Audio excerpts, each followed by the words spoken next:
بسم اللہ الرحمن الرحیم۔ ہارٹس چینل کے تمام سامعین کو ایک مرتبہ پھر سے خوش آمدید۔ امید کرتا ہوں کہ آپ سب بخیریت و عافیت اللہ تعالیٰ کے فضل و کرم سے اپنی زندگیاں گزار رہے ہوں گے۔ آج ہم یاجوج ماجوج کے لاسٹ پارٹ کے بارے میں بات کریں گے۔ تو اس کا لاسٹ پارٹ تقریباً اس کے نشانیوں کے حوالے سے تھا۔ تو ویڈیو شروع کرنے سے پہلے آپ سے گزارش ہے کہ چینل کو لائک، سبسکرائب اور اس کے علاوہ ویڈیو کو لازمی پورا دیکھیں۔ بڑھتے ہیں اپنے عنوان کی طرف۔ تو آج کا ہم عنوان شروع کریں گے شغف مغرب سے۔ لفظ میک یا مک بمطابق عربی ابن کے استعمال میں کیا جاتا ہے، یعنی ابن بیٹے کے یا باپ کے حوالے سے۔ چنانچہ میک گاگ کے معنی جوج ابن جوج بھی لیے گئے، جیسا کہ گالیک زبان میں عیسیٰ میک مریم بولا جاتا ہے۔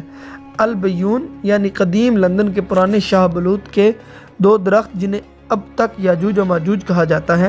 انگلستان ہی میں ایک علاقہ ڈہلوان ماجوج کے نام سے موجود ہے، اور 16 اور 17 صدیوں میں انگلستان کے علاقے کیمبرج میں یاجوج ماجوج کے نام سے مقابلے ہوتے رہے۔ یاجوج ماجوج اور انگلستان کے درمیان تعلق پہلی بار منموت کے جوفری نے 1136 میں اپنی تاریخ شاہان نے برطانیہ میں عیاں کی۔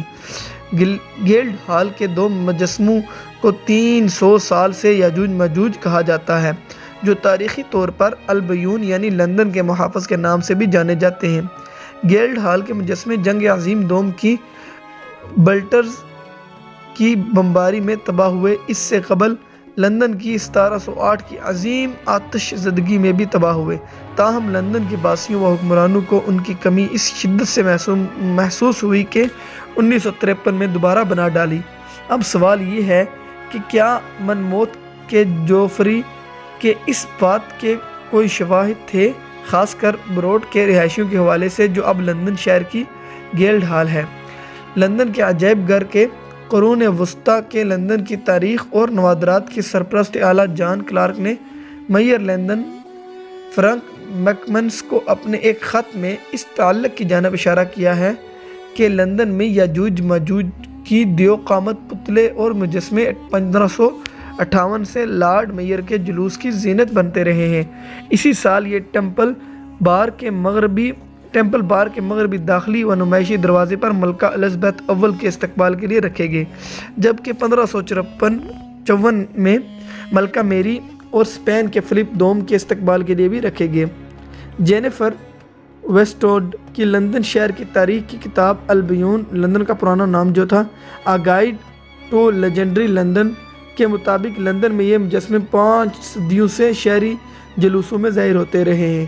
1415 میں اسی طرح کا مجسموں کا ایک جوڑا ہنری پنجم کو ایگن کوٹ سے واپسی پر خوش آمدید کہنے کے لیے موجود تھا، جبکہ 1554 سے قبل انہیں سمپسن اور ہیرکلیکس کہا جاتا تھا۔ تاہم ٹوڈرز کے زمانے میں البیون یا لندن کے پرانے قصے سامنے آنے لگے، اور انہی میں یاجوج ماجوج یا یاجوج ابن جوج کا قصہ بھی تھا۔ درجہ بالا تاریخی حوالوں سے لندن اور یاجوج ماجوج کا کسی درجہ تعلق ظاہر ہوتا ہے، جبکہ بائبل و دیگر کتب میں ان کا ذکر خیر نہ تھا، بلکہ عبرت و تنبیہ کے لیے ان کا ذکر آتا رہا۔ پھر کیا وجہ تھی کہ لندن کے امراء اور باسی یاجوج ماجوج کی محبت کا شکار تھے، جو آج تک چلی آ رہی تھی؟ تو مجھے امید ہے کہ آپ نے ویڈیو پوری دیکھی ہوگی۔ تو ویڈیو اگرچہ تھوڑی سی بورنگ تھی، اس سے پیچھے یہ وجہ تھی کہ اس کی مکمل ڈیٹیل تھی اور اس کی مکمل حقیقی ڈیٹیل تھی۔ تو انشاءاللہ آپ 1-2 مرتبہ اس ویڈیو کو غور سے